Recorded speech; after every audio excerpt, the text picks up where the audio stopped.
ஏன்பா உங்க அண்ணனை பாத்தியா? என்ன சொல்றான் சங்கர் என்று தேவாவின் அருகில் வந்தார் போலீஸ் இன்ஸ்பெக்டர்.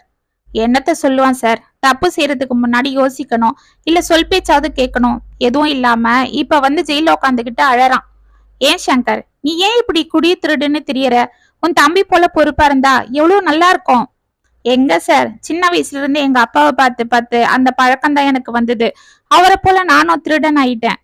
அது சரி, இதுக்கு உங்க அப்பா தான் காரணமா? ஆமா தேவா, நீயும் தான் அதே வீட்டுல வளர்ந்த. நீ மட்டும் எப்படி பொறுப்பா வேலை வெட்டின்னு போய் உழைச்சி நேர்மையோட குடும்பத்தை பாக்குற? அதுக்கும் காரணம் எங்க அப்பா தான் சார். அவர் குடும்பத்தை பார்க்காம குடிச்சிட்டு பொறுப்பு இல்லாம திருடிட்டு ஜெயில வந்து உக்காந்துடுவாரு. இதனால எங்க அம்மாவும் நாங்களும் சாப்பாட்டுக்கே கஷ்டப்பட்டோம். நாம வளர்ந்ததும் இப்படி இருக்க கூடாது, நம்ம குடும்பத்தை நம்ம பொறுப்பா பாக்கணும்னு அப்பவே என் மனசுல ஒரு லட்சியத்தை வளர்த்துக்கிட்டேன்.